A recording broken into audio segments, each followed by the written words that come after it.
Kanisha, I have a question. If meron kang business na gagawin at mabibigyan ka ng chance, ano to? Ako, ever since, pag tinanong ako, ang dream business ko ay parking lot. Girl, that's maganda yan na idea, Kanisha. Sobrang random, no? Pero yung parking lot, kasi yon low maintenance. Yung hindi mo na iisipin. Agree din si Ate Day. Yung wala ka na maintenance, konti lang yung kailangan gawin. Like yung paglinis, pati yung magbabantay. Yes. And ano yung may term na tinatawag dun eh, yung kumikita siya ng hindi, passive income siya. So, ikaw ba, Via? Ano yung dream business mo? Ako, gusto ko din something service na business. Yeah. So, meron akong naisip na idea before and I have this business idea talaga na recently ko lang siya naisip mga kada. Oo. Pero sikat naman natin pa konti. Bigyan ko lang kayo ng glimpse. So, parang siyang product na in demand siya now sa service like mga motorcycles and gusto ko sana na something na affordable siya and travel-friendly and safety din siya mostly for passengers. So, yun yung naiisip ko. Pero tignan natin mga kada, di ba? Very entrepreneurial and very innovative ang mga business ideas ni Via. Kaya sobrang sakto yung topic na pinag-uusapan natin, which is tungkol sa business. Dahil ang topic na ito ay para sa ating pera biro. Yes. Dahil ang pag-uusapan natin ay paano mag-set up ng buy and sell business. Yes, tama ka dyan, Kanisha.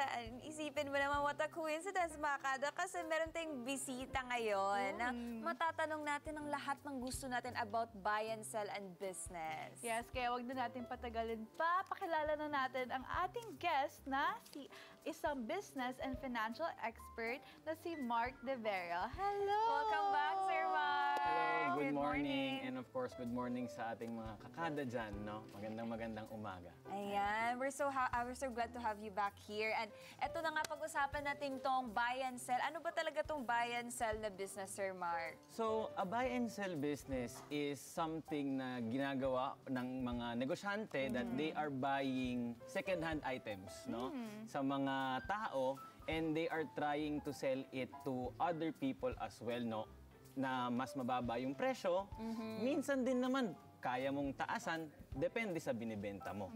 So basta yung binibenta mo is, sabihin na natin mga second-hand items mostly. Oo. Yan. So itong buy and sell talaga, dun talaga siya pumapasok lang sa mga items na sinesell, parang second owner ka na. Yes, parang pinaglumaan or yung mga pinagsawaan ng mga tao or hindi na nila kailangan. Kasi for sure sa mga bahay natin, di ba? Yes. Ang dami dyan na nakatambak na lang, mga damit. Yes. Especially damit. Shoes, Oo. yan na.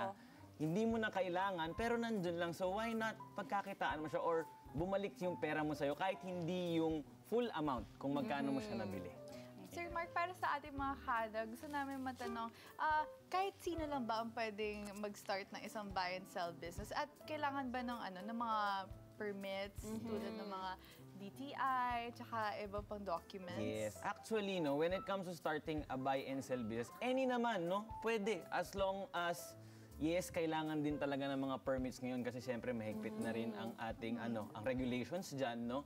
And nakikita na ng lahat. No? So, ibig sabihin, and kailangan mo rin kasi mag-issue ng mga resibo. Yes. So, before you can issue receipts, kailangan properly registered ang negosyo mo. And at the same time, it is an additional credibility para sa'yo as a business owner na registered ang negosyo mo para alam ng mga buyers mo na legit ang binibenta mo, legit na nagbibenta ka at negosyante ka talaga. Okay. Eto ba, Sir Mark, especially now, marami na talagang pumapasok sa business world na nagbabuy and sell or they're starting their own products talaga. Ano po ba yung like, first step talaga para makapa-register ng business? Is it DTI Yes. or So, barangay? when it comes to registering a business, kailangan mo muna malaman ano ba yung ibibenta mo. Kasi depende per LGU ang mga registrations natin. Hindi siya actually pare-parehas, no? Kung nandito ka sa city na to, iba. Pag nandito ka sa city na to, iba. So, may mga kanya-kanya silang regulations. So, kailangan mong malaman. So, para mas madali for you, you have to go to the municipality, sa city hall ng kung saan ka nakatira or kung kung saan mo itatayo yung business mo so that you would understand and know the right process. Yes. Kasi para hindi ka rin paulit-ulit, hindi ka malilito. Okay. Yung ano ba, you have a question? No, go ahead, go ahead. Ano, yung sa pag-start ba, Sir Mark? Kasi di naman alam ng mga sellers ngayon kung kailangan na nilang magpa-register. Sino pa dapat yung mag-start na magpa-register? Is it someone na nag-online business or kailangan may physical store? Yeah. So even an online business right now, no, kailangan na rin magpa-register sa ating mga LGU, sa ating mga kinauukulan, no?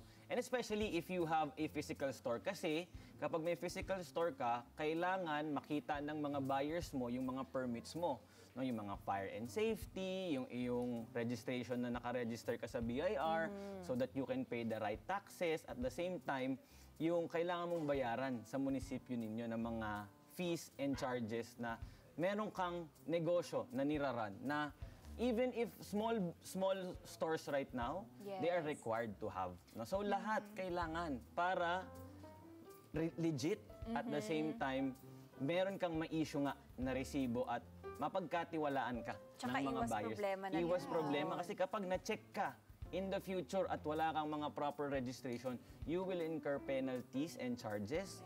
Pwede pang mapasara yung negosyo mo. So, dapat hindi basta-basta lang na gumagawa ng business. And, tsaka, madali na ngayon, pwede ka na Yes. mag-start ng business True. online. Ang Yes. dami na Dami natin na. nakikita nagbo-boom na online business. Correct. So, iba po ba yung process like with online businesses and more physical Actually, it's businesses? almost the same, no? And ang Okay. kagandahan ngayon dito sa atin is meron na ring mga online ways to register your business, no? Okay. May mga parts lang din talaga ng process na kailangan mong pumunta pa rin sa mga LG or sa mga city hall ng mga certain cities, no? Pero via online meron na rin, no? Katulad ng sa DTI, if I'm not mistaken, pwede ka nang mag-register doon ng negosyo mo. And even yung mga makita mo yung process for the BIR, meron na rin doon, no? So it's very convenient already for a business owners, no? Kaya if meron akong kaibigan na magtatayo ng negosyo, I would always suggest properly register your business para wala kang problema in the future. Yes, That's so alright. nice. Ito, Sir Mark, may expected ba? Kasi yung iba naman din kasi, especially now, pakunti-kunti lang yung earnings nila. So, hindi mo na nila maisipan na mag-register. Kailangan ba yung mag-register kaagad ng DTI? May earnings na specific monthly? Or di naman po? So, siguro if susundan natin ang legalities ng pagtatayo ng negosyo, kailangan talaga. Pero syempre, meron din tayong mga ibang mga kakada dyan, no, na hindi pa nila maisip na mag-register kasi maliit pa lang yung negosyo ko, wala pa akong masyadong kinikita, no. Pero as a business owner, ang gusto mong mangyari is lumaki ang negosyo mo. Yes, to Diba? Yun naman, to talaga. expand eh. So you always have to think of the future already. Na ano ba yung mga kailangan kong gawin so that this business will flourish, will grow, and be better. And ang starting point nun is to register it. Doon talaga, so ayun talaga mga kada, register talaga kahit kaka-start mo pa ng business, kahit wala ka pang followers din or anything, mas mabuti na secured kasi importante ng mga kada kasi minsan nagiging problem yung business names. Oo. Kasi yung may kakilala ako, yung name ng shop niya, matagal na, I think years na, and then hindi pa pala siya naka-register. And then pagpa-register niya, may nauna na pala na na-register. So wala siyang laban doon. Am I right, Sir Yes, Mark? correct. Oo. Totoo yan. Tama-tama yung So, sinabi mo, Miss B. Maiiwasan din yun mga kada. So maganda talaga i-register talaga. Yes. Ito din, Sir Mark, kasi meron pang mga gusto mag-start dyan. And ako, especially ako at Kanisha din, we wanna know more about the business. Kasi I've heard a lot about CAPEX, OPEX, Yes. passive incomes, and gross. Para mas maintindihan ng mga kada natin. Kasi importante siya when it comes to business, di ba? Yes. Sir Mark, so pwede mo ba ipaintindi sa mga kada natin? Let's start with gross. Okay. So pag tayo po nagne-negosyo, 'di ba? Ang goal natin is kumita. Okay. So kailangan meron tayong mga listahan, no, ng mga ginagastos natin kapag tayo ay nagne-negosyo. Pag sinabi po nating gross, ito yung kita Yes. ng isang negosyo na hindi pa nakabawas Okay, iba yung pa siya dun ating sa mga, iba pa siya sa net. Ito yung mga hindi pa nakabawas yung kailangan nating bayaran Yes. sa ating mga LGU, sa BIR, sa mga taxes natin, and mga fees natin. Yun yung gross. Pag sinabi mong net, yun na yung bawas na. Yun na yung malinis na pera mo, nakita mo na pwede mo nang itago o itabi or i-reinvest sa negosyo mo. Ito na yung parang kita mo talaga, Yes. your complete income. Ang dami mo sinabi kanina, Oo, yung Bia, ano yung din, OPEX. OPEX din. yan. That's Narinig important, yun. Sir Very Mark. importante. Oo. OPEX is short term for operating expense. So pag sinabi nating operating expense, as the word itself, no, operating, ito yung pera or yung gastos mo para mag-run yung negosyo mo. So kung kunwari, sinabi nga ni Miss Kanisha kanina, gusto niya ng parking lot, ano yung mga operating expenses niya? Siyempre, magpapasahod siya ng tao maglilinis. Yes. Di ba? Yung mga kailangan mong bilhin para matayo yung iyong parking lot, yung mga ginagastos mo on a monthly basis. Yes. Yan. Kuryente, tubig, yan, mga part of operating expenses yan. And ang nabanggit din ni Miss Via kanina, yung CAPEX. CAPEX, It's a that's capital expense. Ibig sabihin, ito yung binili mo na fixed or mga property, plant, and equipment. Ibig sabihin, capital. This is for long-term expenses. Yan yung mga buildings, yan yung mga lupa, yan yung mga part of capital Kasama expenses. din ba dito yung mga machines and equipment na gagamitan? Correct. Kasama sa capital natin ang machine. Kasi kapag bumili ka ng machines, it's for long-term purpose, di ba? Hindi naman sa yung monthly mo siya pinapalitan. So anything na matagal mo gagamitin in a business is part of capital expense. Oh, that's nice. At least natutunan talaga namin yan ngayon sa iyo, Sir Mark. Yes. Kasi marami nagsa-start ng business kasi even ako, nangangapa-ngapa pa ako, Sir Mark, kasi maraming mga terms and then kailangan may proper system talaga para ma-expand yung Yes. business na maayos. So, nakakatuwa kasi we have this chance. Tayo lahat mga Yes. kada na matanong natin si Sir Mark. And now, pwede ba natin ipaintindi more sa mga kada natin, Sir Mark, about passive income? Yan. So pag sinabi nating passive income, ito yung income natin na on a monthly basis or on a regular basis, pumapasok siya sa atin that we are not putting or exerting too much effort. Yes. Pero, lagi ko sinasabi sa aking mga nagiging clients at mga ina-advise, before you will have a passive income, kailangan nyo po munang mag-effort, kailangan nyo muna paghirapan yung mga bagay kasi anything passive is from an active income. Okay? Pinaghirapan mo siya muna.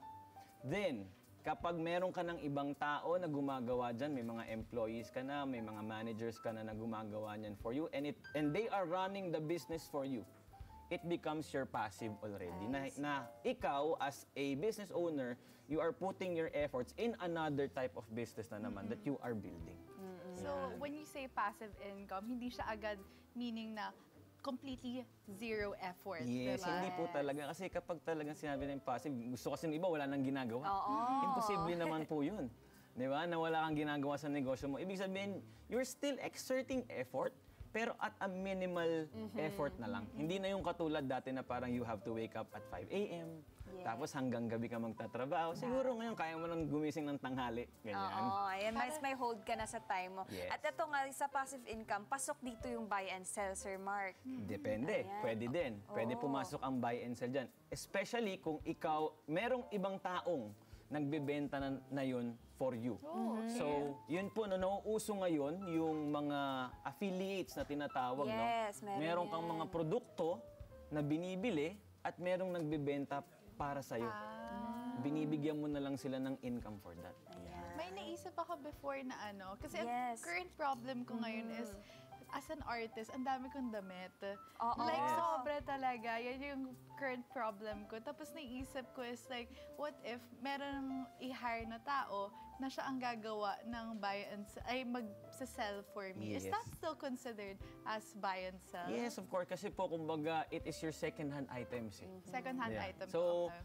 parang ngayon meron akong mga napuntahan na mga katulad po ninyo, na mga artista, ganyan, mga models na they have a lot of clothes. And nagkakaroon ng bazaars that they are selling it to the people at a lower price. So it's also a kind of buy and sell. So kumbaga buy and sell, wag natin siyang ilimit na ganito lang dapat ibenta mo, yung kotse, bahay, ganyan. It could be a lot of items as long as you know kung ano yung binibenta mo. Yes. Yun lagi yung like ko sinasabi, no? Bago ka magbenta ng isang produkto, make sure you are an expert of it. Para kapag binenta mo siya at kahit anong itanong sa'yo, kaya mong sagutin. Totoo yun. Alam na alam mo, know your product. Yes. Yes, kasi it happens. Minsan, yung binibili is not the product. Yung binibilhan is the person selling the product. Correct. Yes. Totoo. And eto, di naman mawawala yung mga risks dyan, Sir Mark. Ano ba yung mga risks and challenges when it comes to buy and sell? Ayan. So, ang risk natin, especially kapag buy and sell, sabi ko nga, no, mostly second-hand items. So, hindi natin sure if properly naalagaan ba yung Yes, product na hindi. ibebenta natin. At the same time, no, hindi mo din kasi sure na yung produkto na yun magtatagal doon sa binentahan mo. Pwedeng masira na rin siya agad at mamaya magreklamo sa'yo yung binentahan mo. At the Yes. same time, nandito din yung risk na pwedeng hindi mo makuha yung presyo na gusto mo Yes. na ibenta siya. Kasi sasabihin sa'yo ng buyer, second hand na yan pwede bang babaan ko na lang? Pwede bang mag-discount na Oo, lang tayo? magne-negotiate Kasi na. magne-negotiate na. So, pwedeng mga ganun yung mga risk natin. So, it is part of doing business. So, you really have to know kung ano yung produkto at maganda pa ba yung ibibenta mo. Mamimili ka rin ng ibibenta mo. Ayun.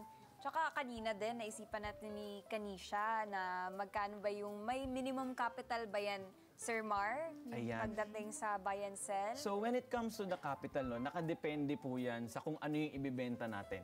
So syempre kung ang balak mo i-buy and sell is kotse, sabihin natin mga hundreds of thousands of Million pesos yun, paminsan. and even millions, depende sa Yes. kotse mo. Kasi ngayon sa social media, ang dami kong nakikita nagbebenta ng kotse ngayon. May luxury, Yes. may mga medyo mura, meron ding middle. So depende, especially kung bahay yan, million na agad yan. Ayan. So, Diba? So kung mga damit, few thousand siguro. Yan, you can start Malawak. 10,000, 15,000, ganyan. Malawak ka talaga siya. Ayan, ang dami namin natutunan sa'yo ngayon, Sobra. Sir Mark. Lalo na kami ni Kanisha, Kaya nga napapasukin talaga namin ang business world na yan. Kaya kailangan namin yung malaman, ano ba yung mga key to success? Okay. So ako, ang key to success to the business is, number one is your courage to start it. Lagi kasi tayong nasa stuck sa ideas. Yes. So why not do it first? Then you just fix it along the way. Okay. At the same time, have people to support you and help you.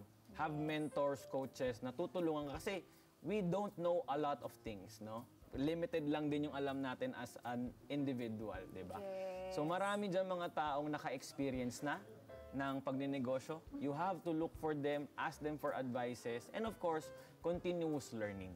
Yes, so stay open-minded talaga Yes. sa mga advices. And thank you so much, Super. Sir Mark. Thank Meron you. ka bang mga tips pa dyan sa mga kada natin? Na So, ako ang starting? tips ko lang, no, when starting a business, always make sure na what you are doing can add value to people. Yung makakatulong ka, never, ever start a business na alam mong makakasama sa tao. Okay. Yes, noted. Diba, Part of the Kanisha? morals na din yan, no, in a Yes. business. Ayan, ang dami nating natutunan, mga kada, kay Sir Mark. Thank you so much for spending your time here again. Narinig namin pang-apat nyo na business here. And thank you for coming back, Of course, Sir anytime Mark. Ayan, pwede nyo ba i-share sa mga kada kung saan kayo pwede i-search or i-follow pag gusto pa nila magtanong ng mga business Yes. advices? Yes, you can follow me on my Instagram at Mark J. De Vera. Yan, nasa screen natin. And of course, my Facebook din, Mark De Vera. Yan. So yan lang naman, you can message me there. I'll reply if ever mag-message po kayo. Maraming salamat. Ayan. Maraming salamat, Sir Mark. And ayun na nga mga kada, ang buy and sell business gaya ng ibang negosyo ay kailangan pag-aralan ng husto bago nyo to gawin, mga kada, para iwas din sa mga complications sa future. Tsaka, register na kayo ng mga permits nyo Oo. as early as now. Para iwas sa mga problems in the future. Kaya dapat handa kayo sa lahat ng aspeto kung paano i-manage ang business para sigurado na success at hindi kayo malugi. Tama. Let's get together.